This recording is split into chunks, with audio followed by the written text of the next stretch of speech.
व्यास उवाच भिक्षुभिर्विप्रवसिते विज्ञानाद्वेष्ट्रभिस्तव वर्तमानो वयसि आद्ये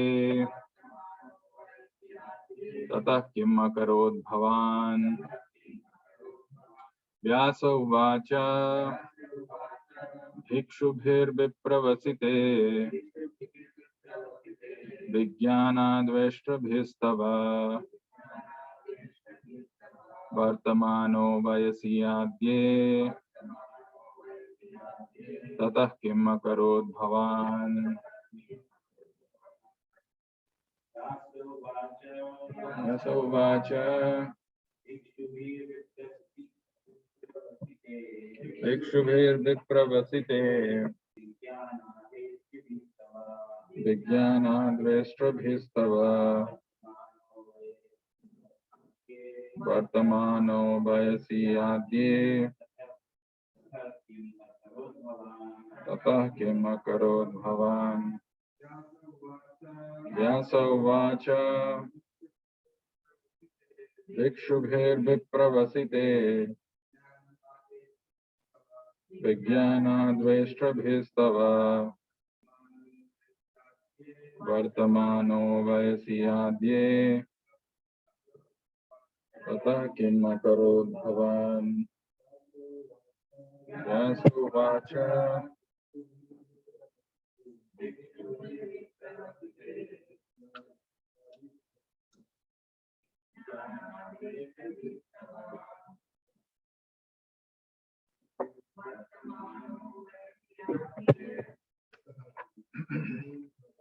ततः किम् अकरोत् भवान्।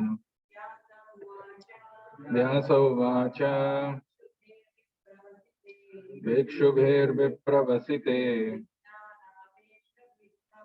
विज्ञानाद्वेष्ट्रभिस्तव वर्तमानो वयसि आद्ये ततः किम् अकरोत् भवान्। Online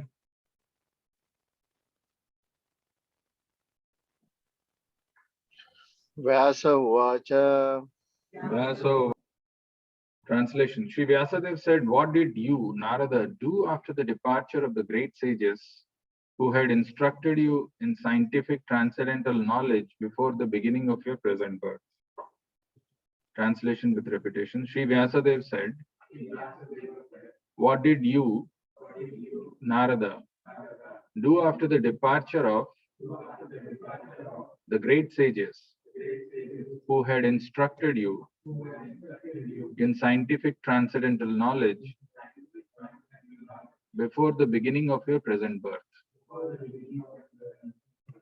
Purport by Srila Prabhupada. Small purport. Vyasadeva himself was the disciple of Narada ji, and therefore it was natural to be anxious to hear what Narada did after initiation from the spiritual masters. He wanted to follow in Narada's footsteps in order to attain to the same perfect stage of life. This desire to inquire from the spiritual master is an essential factor to the progressive path. This process is technically known as Sadharma Pracha. Thus ends the wonderful transcendental Bhaktivedanta purport. Pamagyanatimidandhasya jnananjana shalakaya chakshurunmilitam yena tasmai Shri Gurave namaha.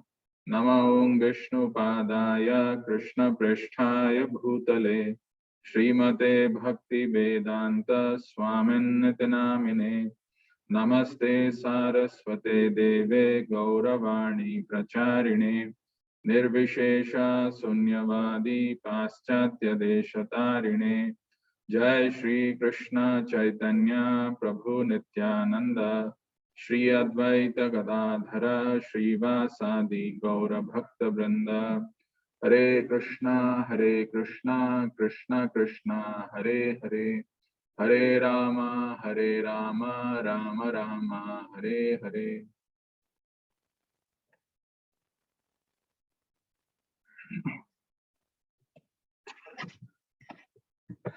Hare Krishna.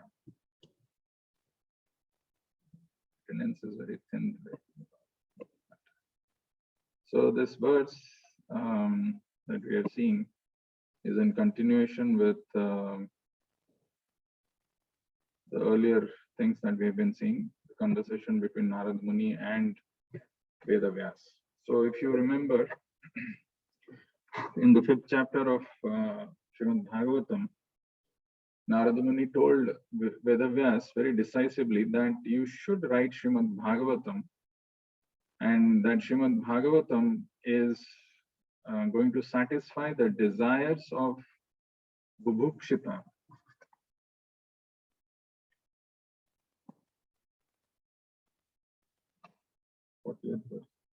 Bubhutsita, so who are actually always desirous to learn transcendental knowledge. There is a class of people who would like to advance, who want to know further, and there is a class of people who are suffering. Adritatmanaha. So Bubhutsitam or Adritatmanaha doesn't matter. Bubhutsitam are looking for more information, and Adritatmanaha are looking for ways and means for getting cessation of their material miseries. Sanklesha Nirvana. So Narad Muni spoke to Vedavyas saying that you must write this Srimad Bhagavatam, which is good for all 8 classes of people, 4 good class and 4 bad class. Prabhupada writes, Sri Naradaji advised Vyasadeva to describe the glories of the Lord just to do good to all the 8 classes of men, both good and bad. And then he's telling Srimad Bhagavatam is therefore not meant for any particular class of men or sect. It is for sincere soul who wants actually his own welfare and peace of mind. So we had seen in the previous chapter that the Vedantists, they gave instruction to Narada Muni, and they left, and Narada Muni ended the conversation there and instructed Vedavyas to write Srimad Bhagavatam, which is good for all 8 classes of people. And in the previous verse, we saw it was spoken by Sutta Uvacha. So Sutta Uvacha, Sutta Goswami, what did he say?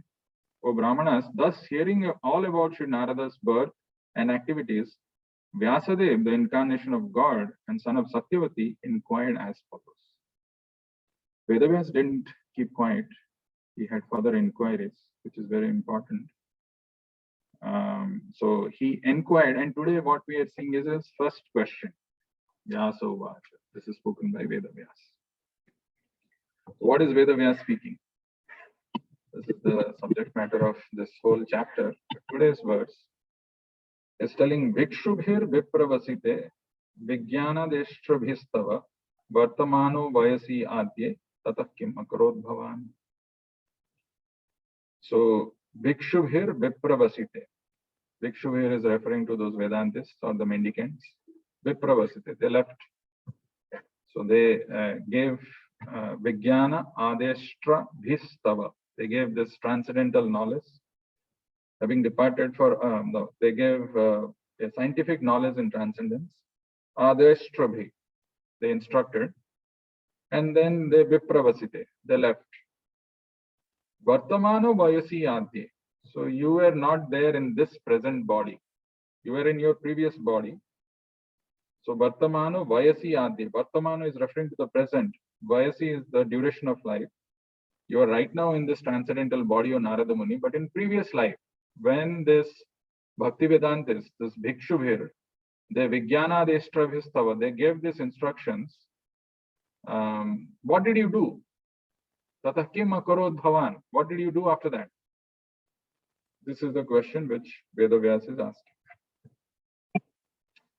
Is the question clear? Now the purport has got exactly 1, 2, 3 lines. 3 lines of purport. So let us read the purport one more time. Okay, the title of today's verse, the title of today's session is Desire to Inquire from the Spiritual Master. And the purport has got 3 lines, as I said. So let's read this. Vyasadeva himself was the disciple of Naradaji, and therefore it was natural to be anxious to hear what Narada did after initiation from the spiritual masters. He wanted to follow in Narada's footsteps in order to attain to the same perfect stage of life. This desire to inquire from the spiritual master is an essential factor to the progressive path. This process is technically known as Sadharma Praksha. What do you understand from this purport?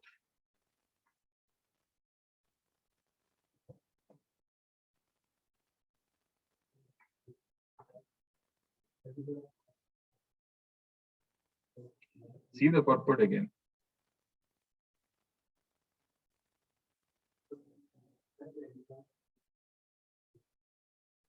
Okay, the desire to inquire from the spiritual master is an essential factor to the progressive path. Okay.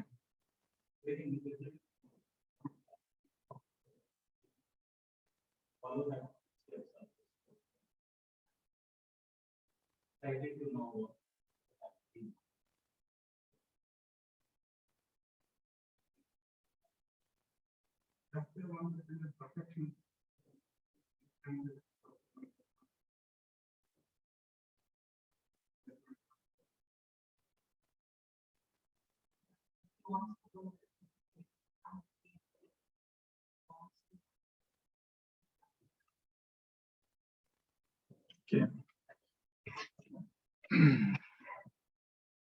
All of you told about the second or third line. He was very inquisitive, serious, and he wanted to follow the instructions of Narada Muni. So he wanted to follow the footsteps, and he wanted to inquire from the spiritual master, which is an essential factor. But you didn't speak anything about the first line, which is very interesting.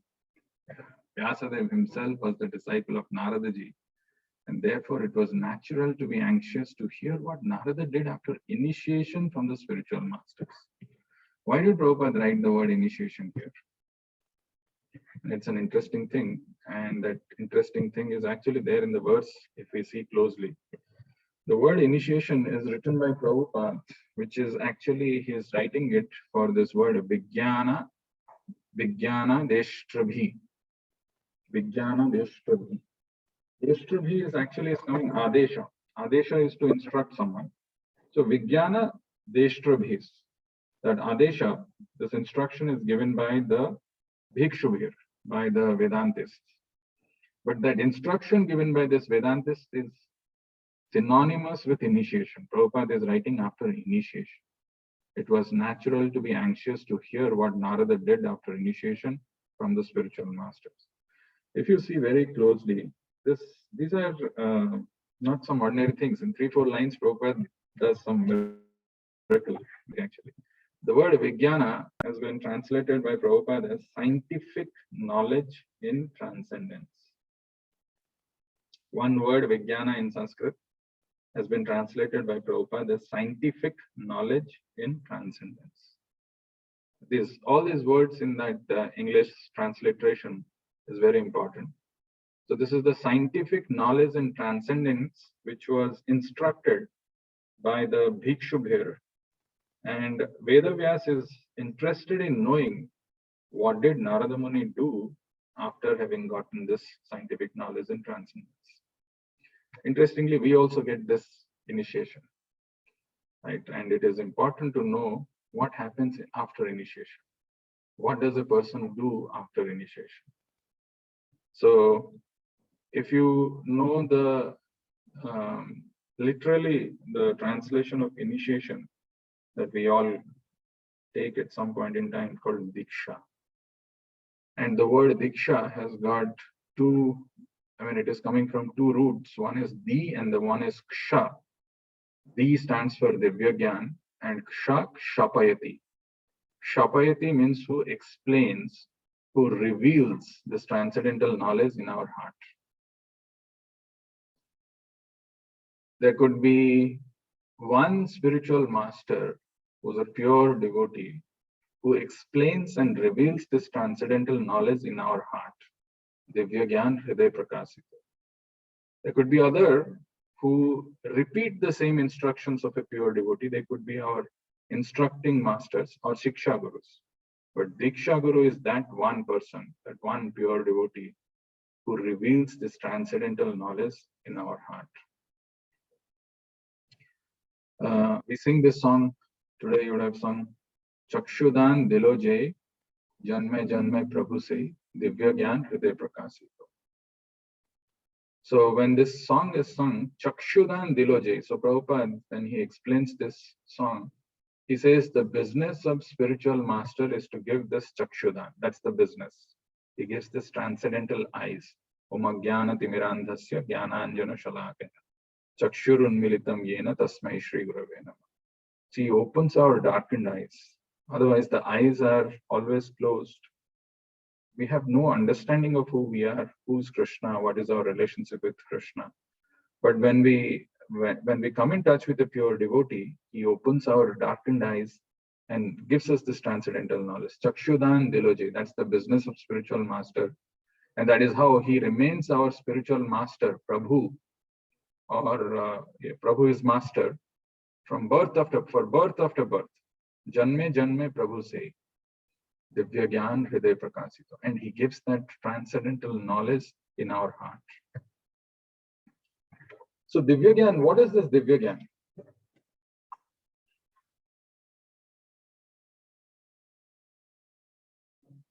What is that? English name also. What is Divya Gyan?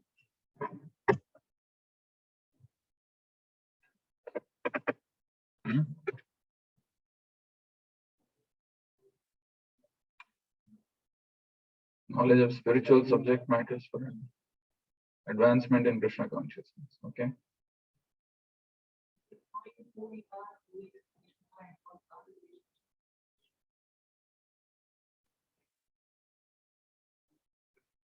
What activities?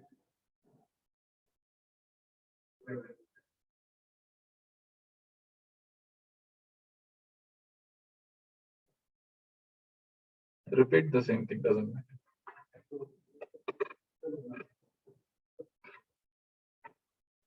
What is spiritual matter?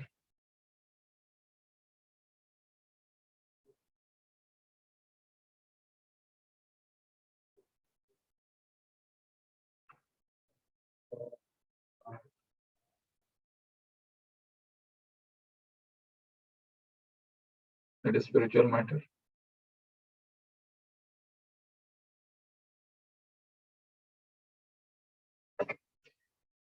So see, all these words are very important. That's why I'm spending a little more going slowly. Because Diksha, as Prabhupada has translated in that,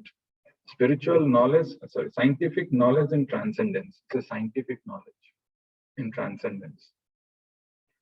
So this knowledge is manifested in our heart by the Supreme Lord. Do you know any verse in Bhagavad Gita which talks how do we receive this knowledge?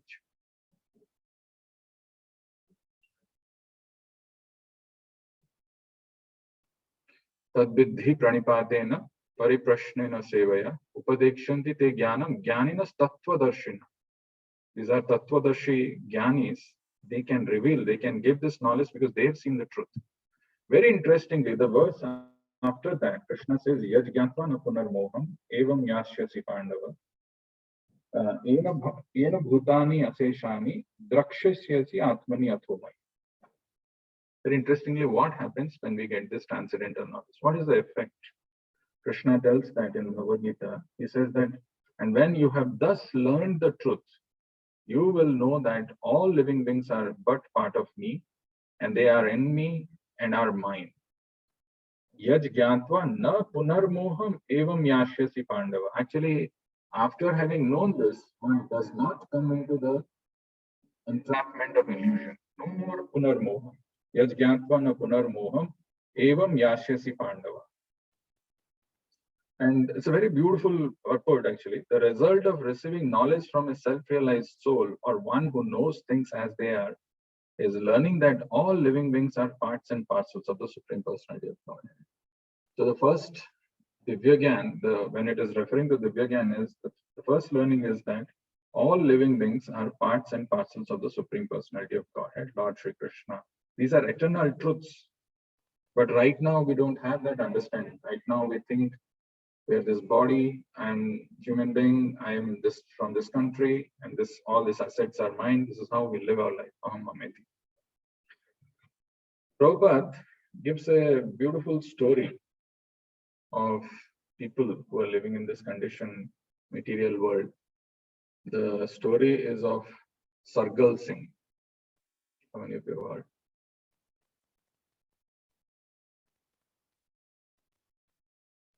So what happened, there was one man who was shaven completely. He goes to a shopkeeper.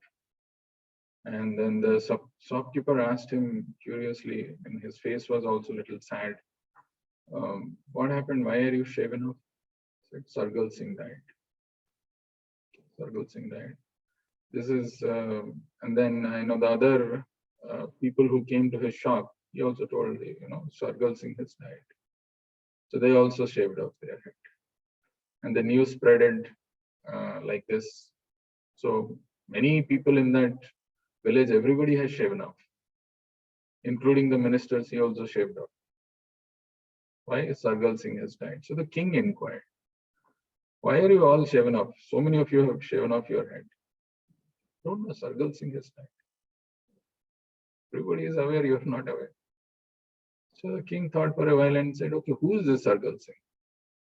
So then the same parampara, they went back how to dress, and they came back to that same shopkeeper who heard that Sargal Singh has died, who kind of transmitted this.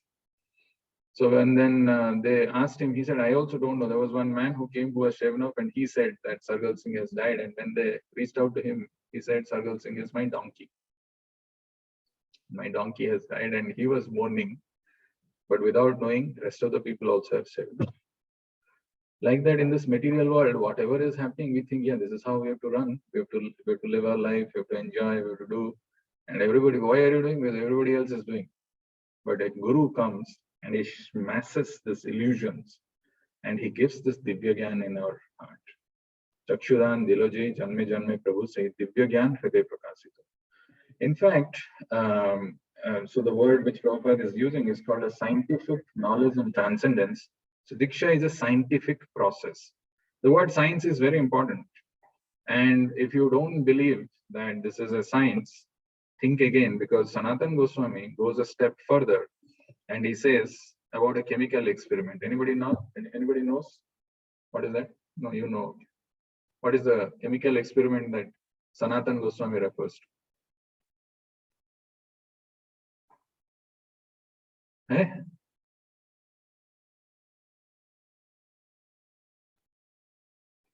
Very simple. All taken initiation. There is one thing which Prabhupada always talks about. What happens in the process of Diksha? Why is it called a scientific process? It's not a sentiment. Okay, there are some people online. Online? Yata Diksha Vidhanena. What is the process? That is the right thing. A bell metal is converted to gold by mercury. Exactly. Good. Very good. So Diksha is a scientific process, and Sanatana Goswami refers to this verse, Yatha kanchanantam yati kamsa rasa vidhanartha tatha diksha vidhanena vijvatvam jayate nirna. So like the bell metal, which has got no value or almost negligible, comes in touch with mercury and becomes a gold. Similarly, tatha diksha vidhanena dvijatvam jayate nirna. Person who's ordinary, who doesn't have anything, he becomes twice born. He gets this transcendental knowledge. Tatha diksha vidhanena dvijatvam jayate nirna. But important thing to pay attention here is it's a process. Tatha diksha vidhanena. Like it's a process that one has to follow for the bell metal to get transformed to gold. Similarly, there is a process of transformation which happens in our heart. And there is a lot of things which depends on us. This verse is quoted in Srimad Bhagavatam in 5.1.35. And very interestingly, I want you to see this, where Prabhupada is saying that what happens when we start taking initiation from a bona fide spiritual master and start chanting that mantra. Prabhupada says chanting changes the body. Can you believe this? Can it change? The body has changed.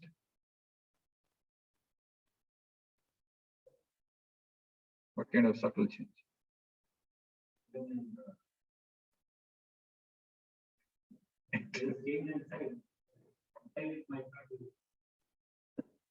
Outside change?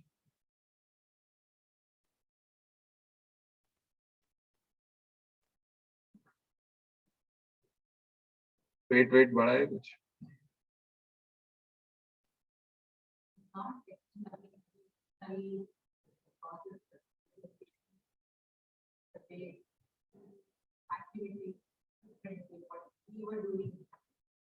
It's basically our subtle body which changes. Subtle body which is made up of mind, intelligence, and ego, that changes.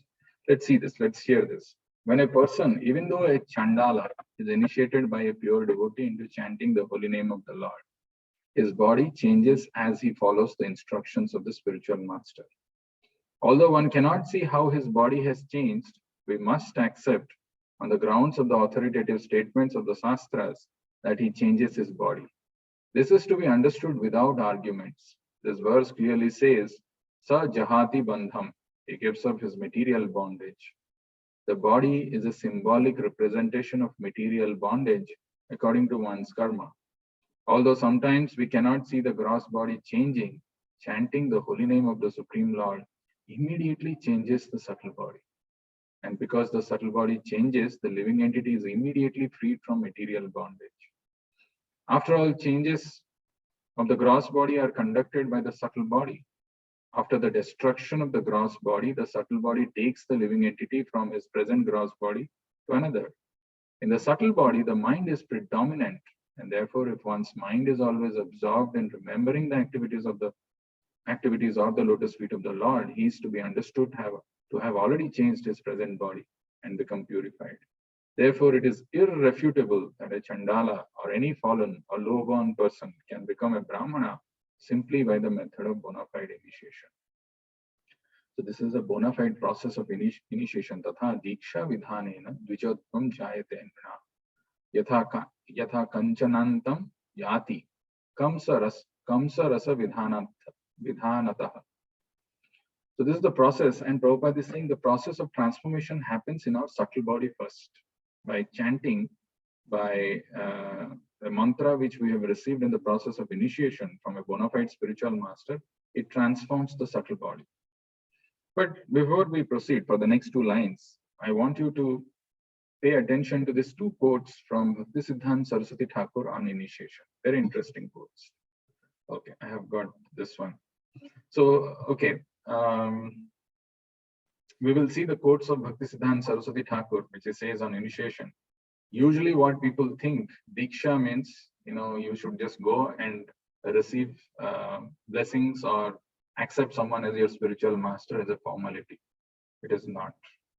It is much more than that. That's why there is a connection which is happening between the Guru and the Sishya, Guru and the disciple. And the Guru is ready to reveal this transcendental knowledge based on our sincerity. And this process of receiving the transcendental knowledge purifies us from within. Divya Gyan Hriday Prakasito.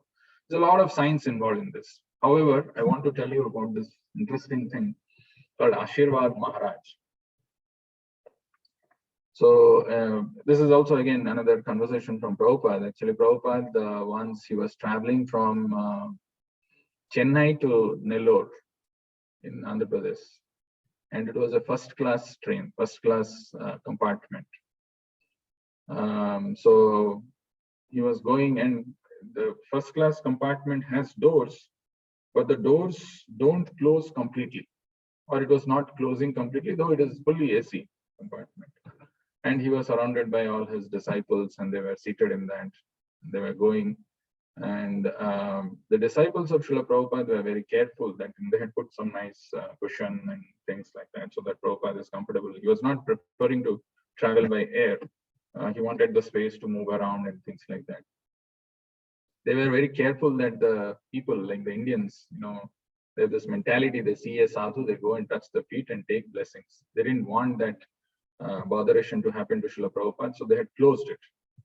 But the servant of Srila Prabhupada unfortunately forgot to close the door when he went out for the washroom. And like the passengers in Indian trains, they travel, they don't sit in their own compartment and seats. They get little AC, so they were going and they peeped. Some, as it so happened, they peeped. They're pious people from Andhra. Chala pious people, so they saw, and then when they saw that Srila Prabhupada was seated royally with his cane stick, some of them came and then they bowed down to Srila Prabhupada, touched his feet. And then, as it is, expected, they asked, Asirvad de dijiye, Maharaj.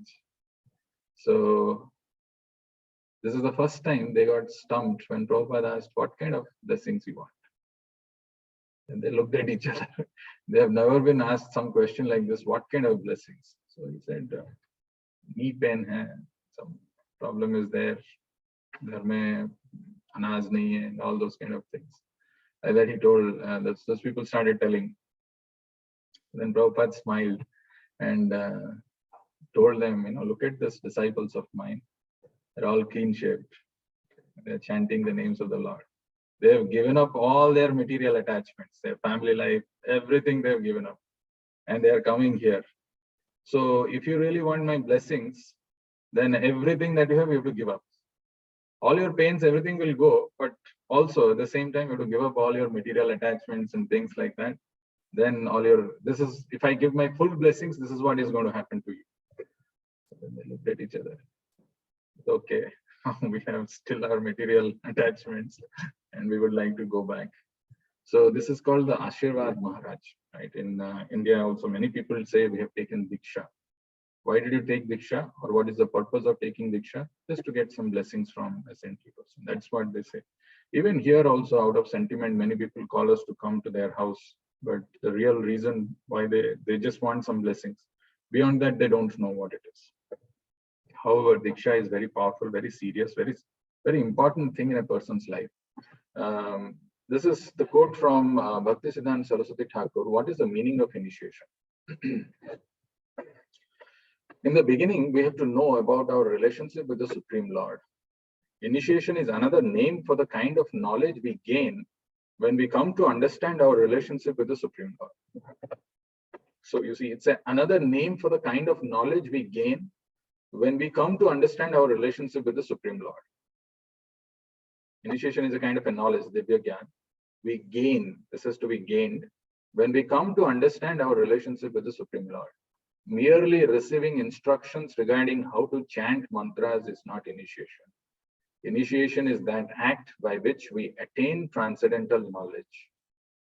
The living entities cannot benefit themselves even after studying hundreds of pieces of literature or by making a show of whimsical worship. Mercifully, the spiritual master imparts transcendental knowledge unto his sincere disciples who are inclined to serve the Lord. Actually, you see, these all this. So the spiritual master mercifully imparts this transcendental knowledge. To whom? Whom will he impart this transcendental knowledge? Unto his sincere disciples who are inclined to serve the Lord. So a disciple has to be sincere and he should be inclined to serve the Lord. Then only out of mercy, spiritual master imparts. He reveals this transcendental knowledge. Only a devotee who completely follows his spiritual master's orders by renouncing his independence is eligible to receive the spiritual master's mercy and become successful in attaining actual transcendental knowledge. As I said, it's a Diksha Vidhanartham. It's a process of receiving this transcendental knowledge. And this process is defined here. Only a devotee who completely follows his spiritual master's orders by renouncing his independence is eligible to receive the spiritual master's mercy and become successful in attaining actual transcendental knowledge. The idea that Prabhupada has instilled very strongly in our parampara is that we have to become a menial servant before our spiritual master. And we have to follow the instructions of the spiritual master 100% as our life and soul. Then, by renouncing our independence, and then the mercy of the spiritual master will fall upon us. And by that one becomes successful in attaining the actual transcendental knowledge. I spoke about the effect of chanting Hare Krishna mantra, which is received in Diksha. However, we may not feel that change happening. Maybe it is happening, maybe happening slowly. Why is it happening?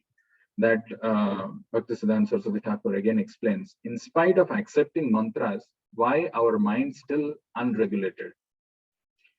If our minds remain unregulated after having received mantras, it means we have not actually received the mantras.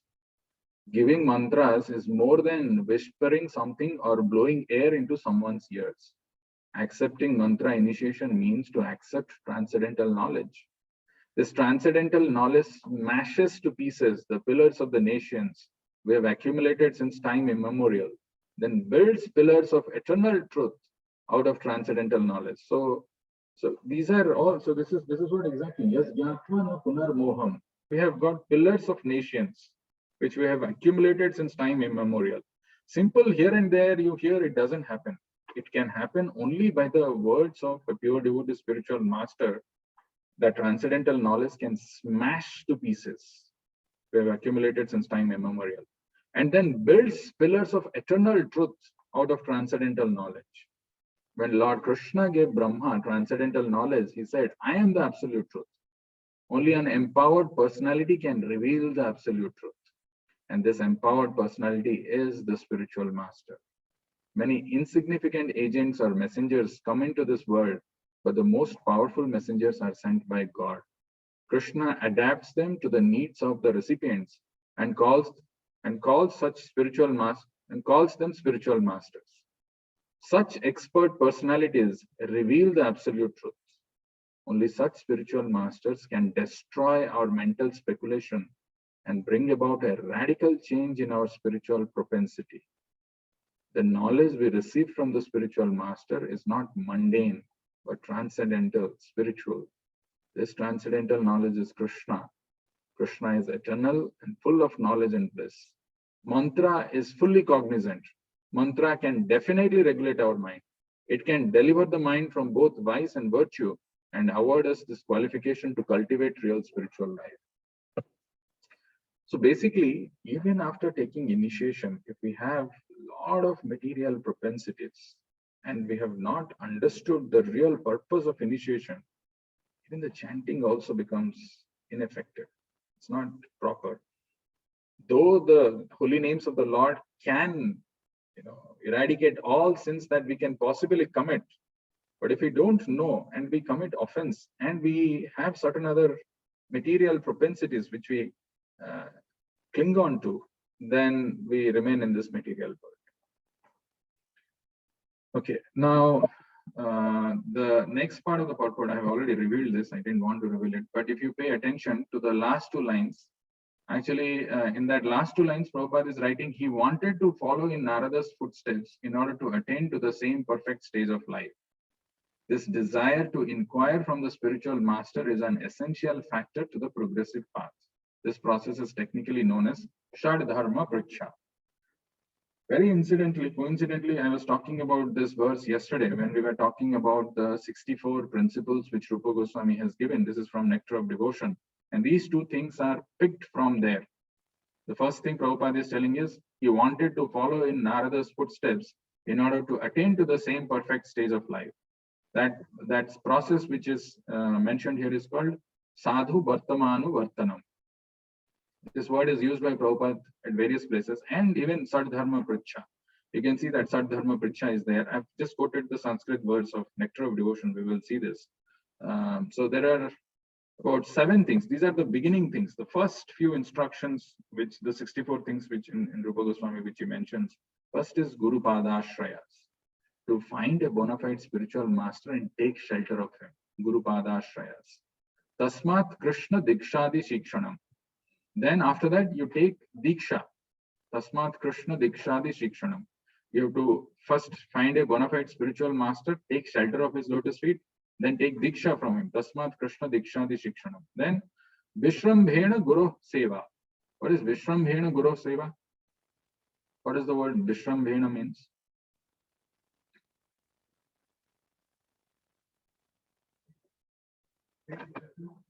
Alertness, respect.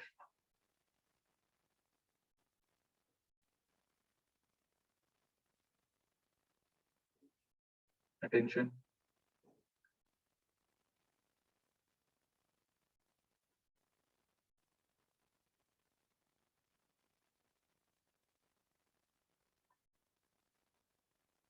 Vishrambhena Guru Seva. What does that mean?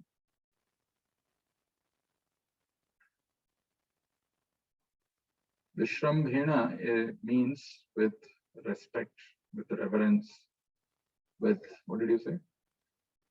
Attention, you said. What was your two words? Alertness. One has to, Guru Seva is not an ordinary thing. Very, very seriously, one has to do this. With love, affection, reverence, respect. Vishrambhena Guru Seva. Sadhu Vartamanu Vartanam. This is the thing which Narada Muni is telling. He wanted to follow in Narada's footsteps in order to attain to the same stage of perfection. Sadhu Vartamanu Vartanam. And then Sadharma Pricha. Sadharma Pricha is inquiring, the desire to inquire. Sadharma Pricha. Bhogadi Tyagaha Krishnasya Hetave. Bhogadi Tyagaha. This is also another very interesting thing. Bhogadi Tyagaha Krishnasya Hetave. Krishnasya Hetave. For Krishna's sake, Bhogadi Tyaga. All the kind of material opulences or enjoyment propensity one has to give up this. So these are how many? 1. Guru Padashrayas. Then Tasmat Krishna Dikshadi Sikshanam 2. Vishrambhena Guru Seva 3. Sadhu Vartamanu Vartanam 4. Sadharma Pricha 5. And Bhogadi Tyaga Krishnasya Heta 6. These are the first 6 things which Rupa Goswami mentions in Nectar of Devotion for advancing in spiritual life. Before we close our time together on this verse, there is, unfortunately, just before getting the laptop, it got turned off. There is one verse which I want you to remember.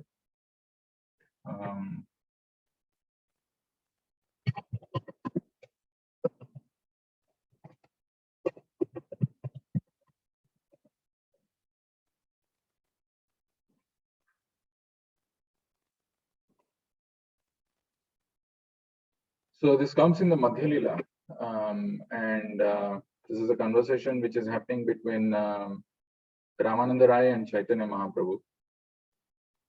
So there it is mentioned. I'll just read the translation first and then I'll tell you the verse. I'm sure you know this verse. Pure devotional service in Krishna consciousness cannot be had even by pious activity in hundreds and thousands of lives. It can be attained only by paying one price. Anybody knows? Of course, the translation is not yet over. Read it here again. Pure devotional service in Krishna consciousness cannot be had even by pious activity in hundreds and thousands of lives. It can be attained only by paying one price, that is intense greed to obtain it. If it is available somewhere, one must purchase it without delay. You know?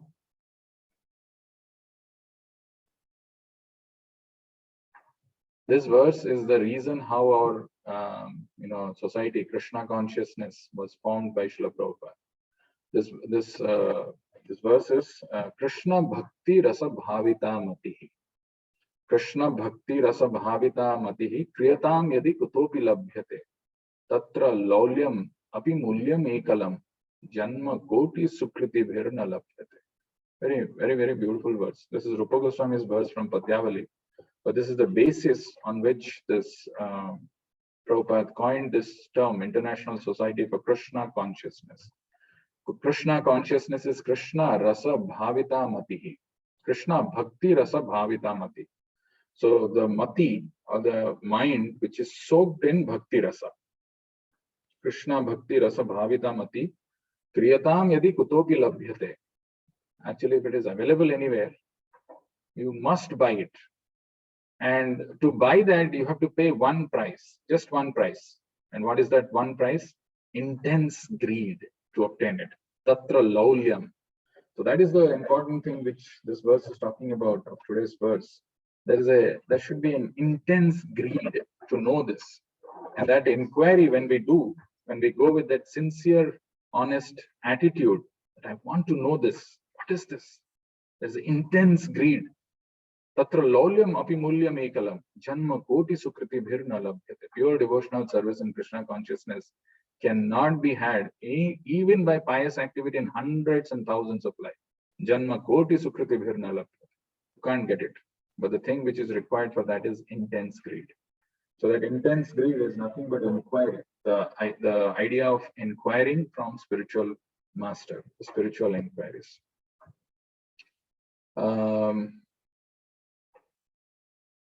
The purport of that verse, we will read that and we'll close. The previous two verses are included in Padyavali, an analogy compiled by Srila Rupa Goswami.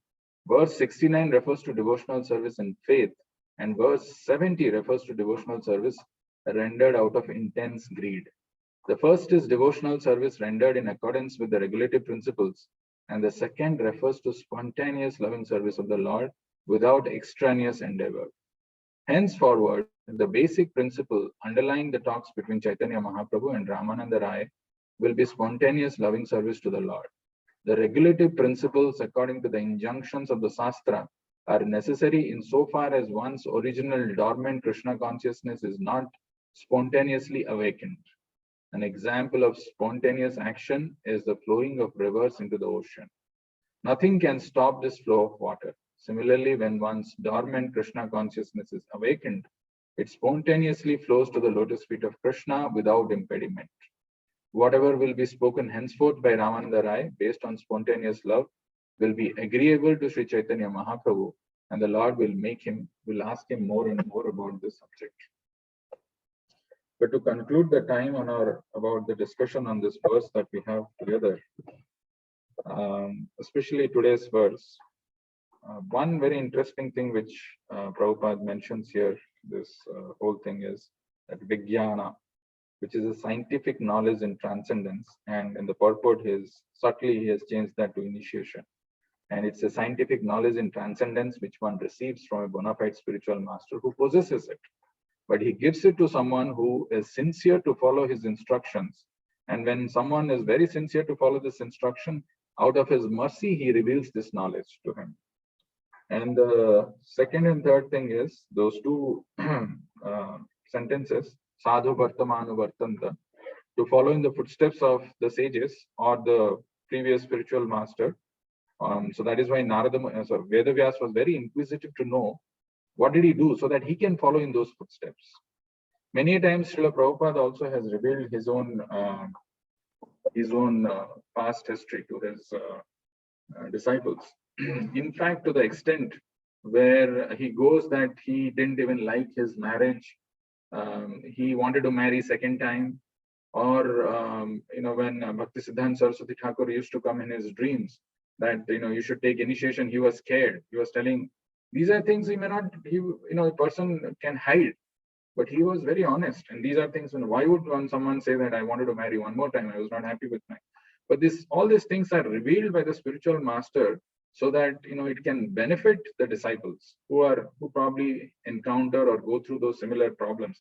Prabhupada recalls this many times. Bhaktisiddhanta Saraswati Thakur used to come in my dream and used to say that you have to take this initiation.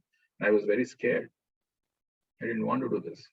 But this is how a guru's blessings, guru's mercy empowers us to get rid of all these material attachments and take up with this process of spiritual life with determination.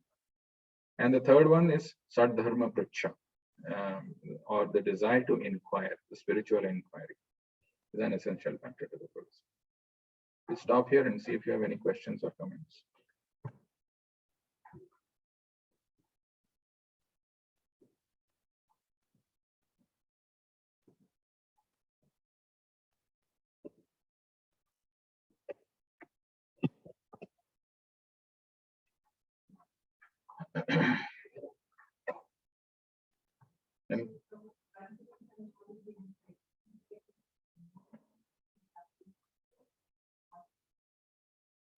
So, in that Bhaktisiddhanta Saraswati Thakur's second quote, I told those pillars of material understanding that we've got to lead a life gets smashed, and then those eternal pillars are brought up.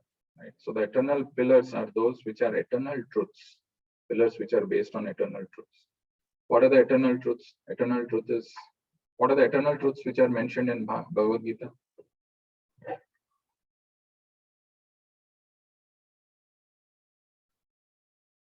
Is there in the introduction? Padri? Okay, Bhagavad Tattva Prabhu. Eternal truths, 4 out of 5 that mentioned. No. Okay, that is true, but you have to find out in the introduction there are 3 absolute truths. There are 3 eternal truths which are mentioned. 3 things which are eternal, which are mentioned. Yeah, that is Jiva. Yes. Bhagavan and is Dham. Yes. Yes. Yeah. There are 3 things which are eternal, which Prabhupada writes in the introduction. First is Jiva, living entities. We are all eternal. Where it is mentioned? Mamevamsa Jiva Loke Jiva Bhuta Sanatana. We are Sat, we are eternal. Then there is the Lord, who is also eternal. Do you have the reference?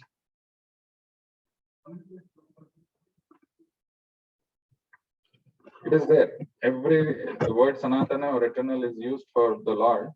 Of course, we can say that Natvevaham Jatunasam Natvam Neme Janadika Nachayvana Bhavisham Sarve Vayamata Param. That's an indirect way of saying.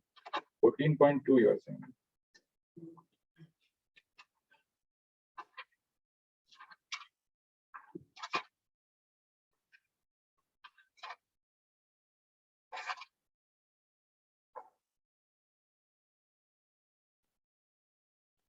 Idam jnanam upashritya mama sadhyamyam agataha sargepi nopajayante pralaya navyathayante.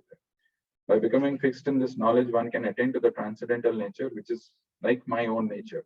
Thus established, one is not born at the time of creation, nor disturbed at the time of dissolution. No, not this one. It's the exact verse, I'll tell you the reference. But Krishna is eternal.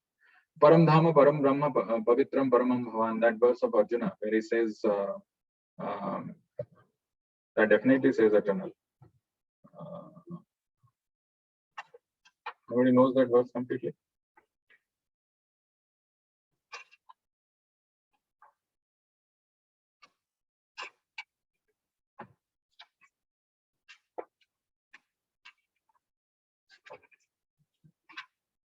Param Brahma, Param Dhama, Pavitram Paramam Bhavan, Purusham Saswatam Divyam. Saswatam and Divyam. So that refers to Saswatam is eternal, and Divyam is transcendental. And then the abode of the Lord. Yadgatvana Nivartante Tadhama Paramam. No, not that verse. How does it start there? 8.20. So these 3 things basically, Jiva, Supreme Lord, and his abode are eternal. So the material, the knowledge about the material world is smashed. Bhavo Vyakto Vyaktat Sanatana. 8.20. Prastasmatu Bhavo Vyakto Vyaktat Sanatana. So then the knowledge is built, or the pillars of knowledge is built on this eternal truths. Then you understand your true nature, eternal nature. Then you understand your relationship with the Lord, which is eternal. Then you understand that your constitutional position is to render devotional service to that eternal Lord in his eternal abode. And this is what is called transcendental knowledge.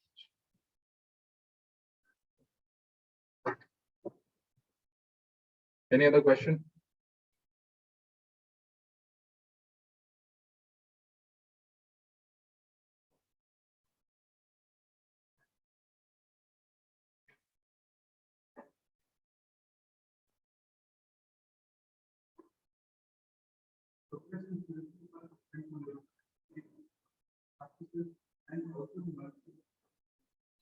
Actually, mercy of the Lord is very, very important. Our whole process of Gaudiya Vaishnavism is dependent on the mercy. We don't do things on our own. On our own processes, mostly this impersonalists and the yogis. But we always hanker, we desire for that mercy. Gurudev Kripa Bindu Diya. So even if a drop of mercy, Krupa Bindu Diya, can change our life, but to become recipient of that mercy, there are qualifications, prerequisites which are there. Becoming sincere and following his instructions, not becoming independent. So many those things, those finer aspects make us recipient, become recipient of the mercy of Guru.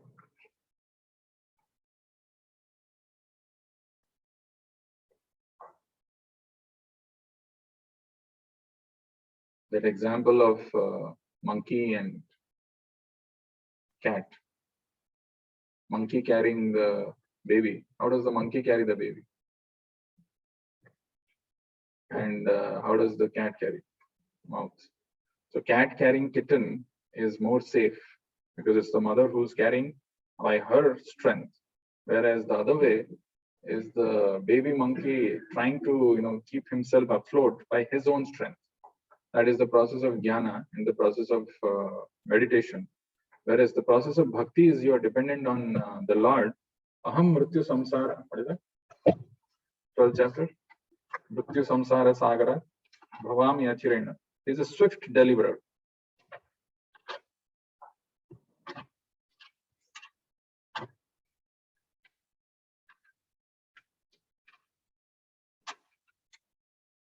Bhavami nachirat partha maya veshitasi. Tesham maham samudharta mrityu samsara sagara. The Lord comes and protects. So we depend on the mercy of the Lord to get out of this. But to become recipient of that mercy, we have to follow the instructions. Okay. Any other questions?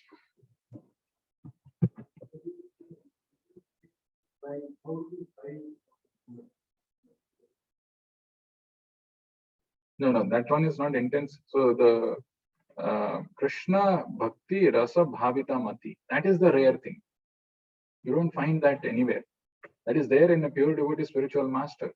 They are soaked.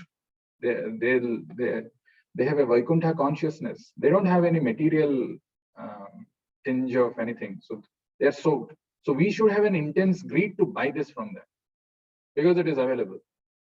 Because they have revealed, they have given these instructions. Very interestingly, one of the phenomena which you should see in this Narad Muni and Vedavyas conversation, Narad Muni is talking about having received the knowledge in his previous life from the Bhakti Vedantists, but they stayed there only for 4 months during this Chaturmasya period. After that, they left. But Narad Muni continued to follow that instructions, perfected his life, came to the stage where he could have darshan of the Lord personally. So it is not the physical presence of the spiritual master which is so important. It is important to follow the instructions. So that is why Krishna Bhakti Rasa Bhavita Mati Kutopi Labhyate. If it is available anywhere, immediately buy it. But to buy that, you need to have an intense greed. You don't have any greed. Well, right. आते हैं बाद में देखते हैं. अभी कुछ और. We need to have intense greed to know this. We need to have intense greed to read this because Prabhupada has told I am present in my books. Then we'll get it. We'll also get that.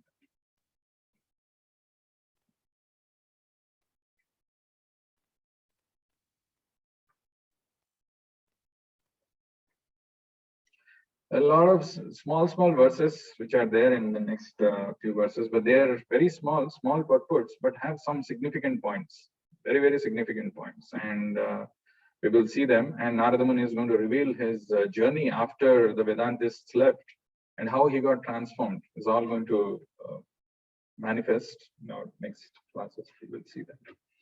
So we will stop here. ग्रंथराज Shrimad Bhagavatam की, जगत गुरु श्रील प्रभुपाद की, निताई गौर प्रेमानंद। हरे कृष्ण।